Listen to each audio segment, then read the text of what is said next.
Rick Ross, the man who spent the better part of 2 decades telling everyone on the planet just how rich he was. How many cars he owned. How many mansions. How many wings were on his private jet. A man who built an entire rap career, an entire persona, on the foundation of being untouchably wealthy. That same man just got caught flying economy class. Let that land for a second. Rick Ross. Economy class. Middle seat. Tray table down. No cap. The internet absolutely lost its mind when those photos hit. And we are going to get into every single detail, including his response, which might honestly be the funniest thing I have heard in years. But that is not even the full story. Because on top of getting caught in economy, his concert tickets are not selling. And I do not mean selling slowly. I mean they ran a buy one get one free promotion and people still were not buying. Think about that. They were literally giving tickets away and fans were still saying no thank you. Here is where it gets insane, because this is a man who was genuinely worth $100 million at his peak. $100 million. And somehow, the biggest boss has gone from sitting at the absolute top of the rap game to catching flights in row 27 and pushing discount codes just to get people through the door. How does that happen? Where did the money go? And what does it tell us about everything Rick Ross has been selling for the last 20 years? Y'all are not ready for this breakdown. Let's get into it right now. First things first. Let me break down what Rick Ross was actually worth at his peak, because you need to understand the height before you can fully appreciate how far the fall has gone. At the top of his run, roughly 2012 to 2016, multiple outlets estimated his net worth somewhere between $75 million and $100 million. And understand what that number actually represents. That is not just rap money. That is diversified, stacked, coming from multiple directions at the same time kind of money. His Maybach Music Group label was genuinely one of the most important imprints in hip-hop at that time. He had signed Meek Mill, Whale, Gunplay, and a roster of artists generating real cultural momentum and real revenue. The label deal with Warner Brothers was serious money on the business side. His albums were moving units. His touring income was substantial because people actually wanted to be in the building when Rick Ross performed. But it was not just music. Ross had a Wingstop franchise portfolio he talked about constantly, and honestly, it was a genuinely smart business move. At one point, he reportedly had over 24 locations, and when Wingstop was growing the way it was growing, those franchises were printing money. He had endorsement deals. He had the Belaire Champagne partnership, which generated real revenue and real visibility. And then there was the most famous symbol of his wealth, the Promised Land, his mansion in Fayetteville, Georgia. This is not a house. This is a compound. 109 rooms, the largest swimming pool in the state of Georgia, its own go-kart track, dozens of acres of land, valued at around $10 million, purchased for roughly $2 million back in 2010. Genuinely one of the smarter real estate moves of his career. So at the peak, the picture looked like this: successful record label, multiple business ventures, a Wingstop empire, a legendary mansion, touring income, endorsement money. Rick Ross was legitimately wealthy. The boss persona was backed, at least partially, by real numbers. So what happened? This is where it gets crazy. Because the story of how Rick Ross went from $100 million to where he is right now is really a story about one thing above everything else: spending money to make other people feel small. Ross' entire financial philosophy for the better part of his career was not about building. It was about flexing. And there is a massive difference between those two things. Building means you are using your resources to create systems that generate more resources. Flexing means you are using your resources to impress people who are not paying your bills. Rick Ross chose flexing, loudly, repeatedly, and at enormous personal financial cost. The cars alone are one of the most documented areas of his spending. At various points, Ross owned multiple Rolls-Royces, multiple Bentleys, a Lamborghini, custom lowriders, a range of vehicles that each individually cost more than most people's houses. We are not talking about 1 or 2 nice cars for personal enjoyment. We are talking about an armada of vehicles accumulated specifically to be seen, specifically to be photographed, specifically to send a message that this man had more money than he knew what to do with. The jewelry situation is similarly wild. Ross has spent millions, literally millions, on custom chains, diamond-encrusted pieces, and watches that cost more than most people's annual salaries. He wore it all constantly, documented everything publicly. and made sure that everyone in his orbit understood at all times that he was operating at a different financial level than everyone else. But here is where the spending went from excessive to genuinely reckless. The lifestyle maintenance. Having a 109-room mansion sounds like an asset until you realize what it costs to keep it running. Staff, utilities, security, upkeep on a property of that size is not cheap. Not even kind of cheap. People close to the situation have suggested that maintaining the promised land alone was costing significant money every single month. Money going out the door whether Ross was generating income or not. Add the private jet usage, the entourage costs, the constant travel, recording expenses, label overhead, and you start to see a situation where the outflows were enormous and the inflows, once significant, were not keeping pace. $100 million. And it was not enough to sustain the lifestyle he built. Because the lifestyle was never designed to be sustainable. It was designed to be impressive. Now let's talk about the flexing specifically, because this is a core part of who Rick Ross built himself to be, and understanding it explains a lot about why his public image is taking the hits it is taking right now. Ross did not just flex in a general way. He was specific about it, deliberate about it. There is a long documented history of Ross using his wealth as a weapon to mock people who had less. His whole persona was built on making regular people feel beneath him. The biggest boss energy was not just confidence, it was contempt. There was always this undercurrent in his music, his interviews, his social media, that communicated one clear message. I have money and you do not. And that makes me better than you. Y'all see this pattern, right? Because it matters for what comes next. When you build your entire identity on being richer than everyone around you. When you spend years looking down at people who fly commercial, people who cannot afford what you can afford, and then you get caught in that same economy cabin that you spent years treating as a symbol of failure, the fall is not just financial. It is symbolic. It is the exact kind of poetic justice that the internet was not going to let slide quietly. And it did not. So let's get into the economy class situation specifically, because this is genuinely one of the wildest celebrity moments of the year, and it deserves its full attention. Photos and footage emerged of Rick Ross, the biggest boss himself, the man who has dedicated roughly 20 years of his public life to communicating that he moves exclusively in private aviation and first-class luxury, sitting in a commercial economy seat, regular row, flying with regular people like a regular human being who does not own multiple private jets and a 109-room mansion. The internet went absolutely nuclear. And rightfully so, because this was not just a funny photo. This was a direct contradiction of the brand. This was the physical, visual, undeniable collapse of the image Ross had been selling since he first started rapping about Maybachs and private planes. Fans were not just laughing. They were connecting dots. They were looking at the economy seat photo and looking at everything else happening around Ross right now and saying, wait a minute, is the biggest boss actually broke? So what was Ross' response? This is where it gets good. He came out and said, wait for it, that he was flying commercial because his private jet was getting Starlink installed on it. I kid you not. His jet was getting Starlink put on it. That was the explanation. The Wi-Fi upgrade story. Let me count the ways this does not hold up for even 30 seconds of examination. First, if your jet is in the shop for any reason, what do? You charter another jet. That is what people with actual private jet money do.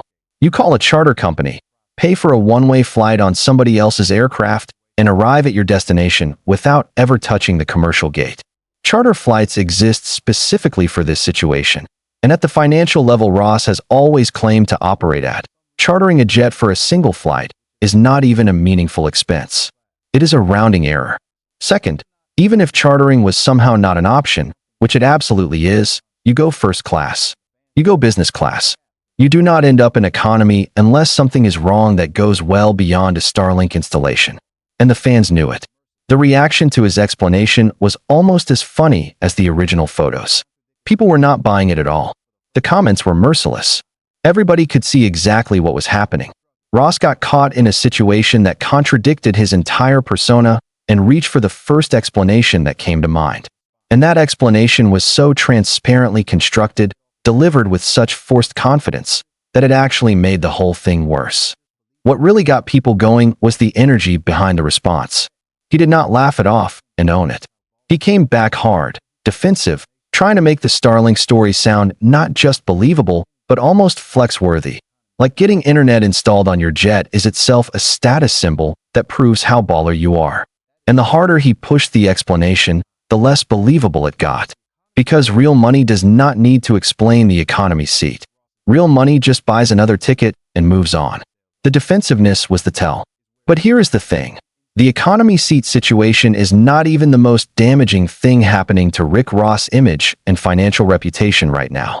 The ticket sales are. And this is where it gets genuinely insane.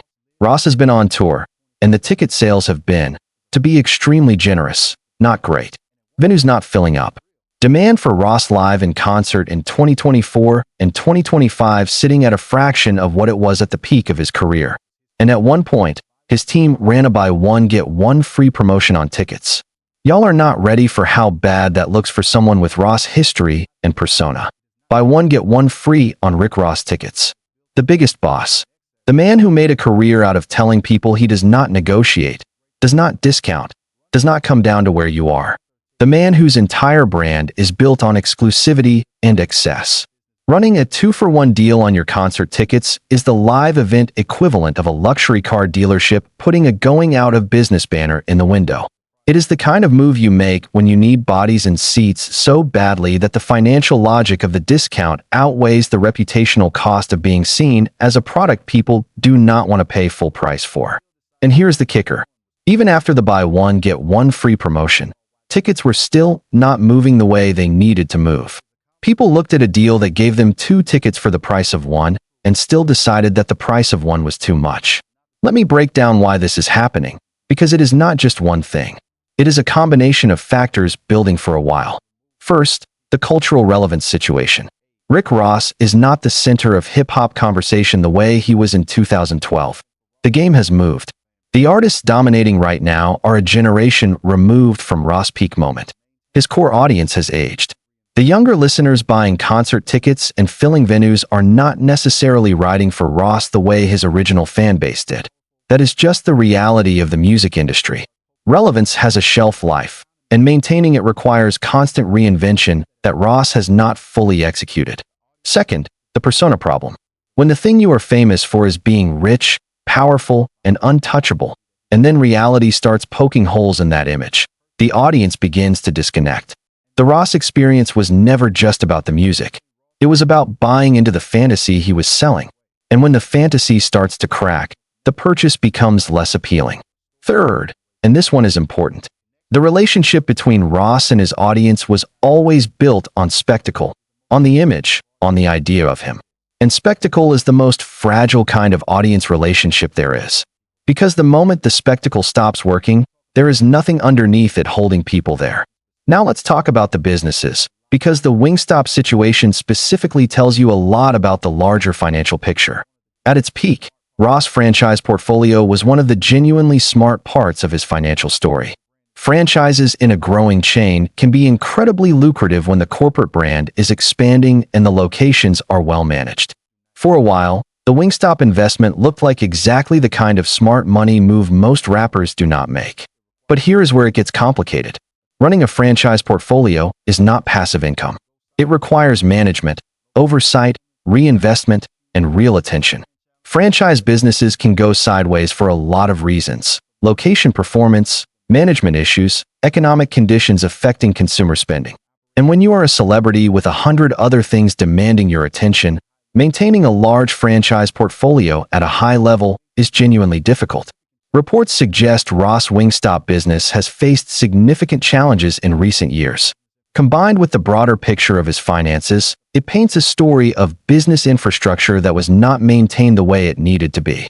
The income stream that was supposed to be generating wealth in the background while he toured and recorded has not been the financial cushion it once was. And when the business income drops at the same time as the touring income drops at the same time as music streaming revenue is a fraction of what album sales used to generate, the math starts to look very different from the biggest boss image Ross has been projecting.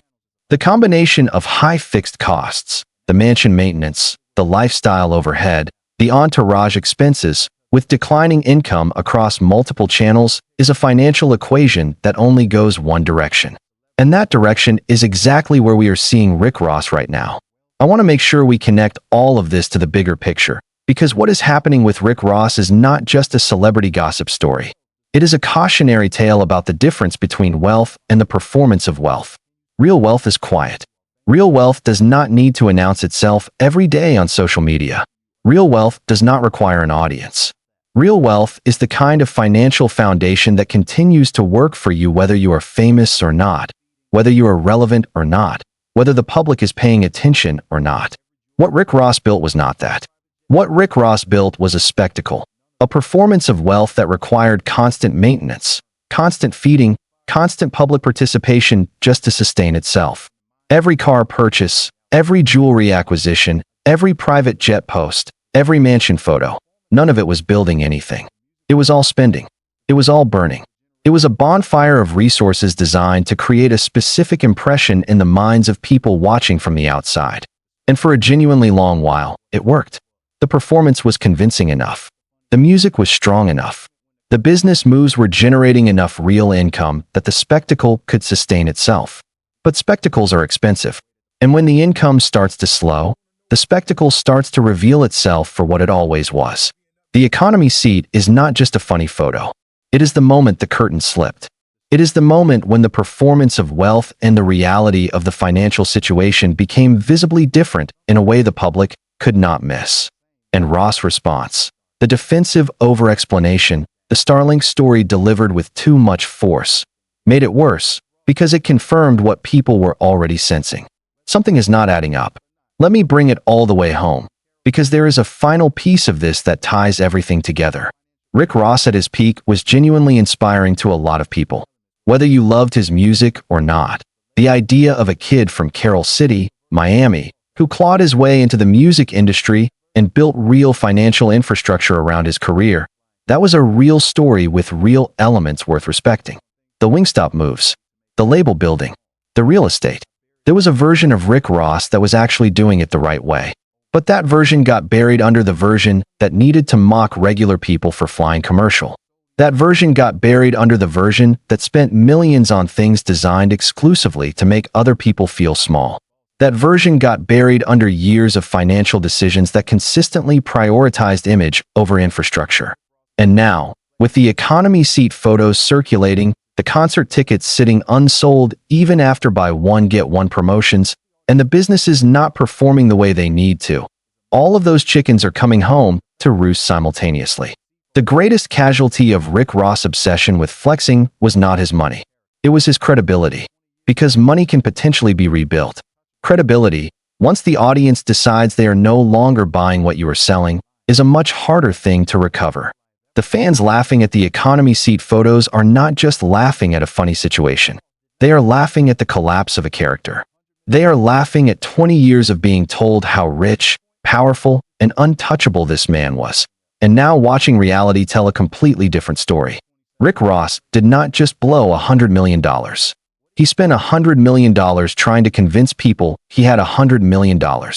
And at some point, the budget for the performance exceeded the budget for everything else. The biggest boss. Economy class. Row 27. Tray table down. That is actually insane. So what do y'all think?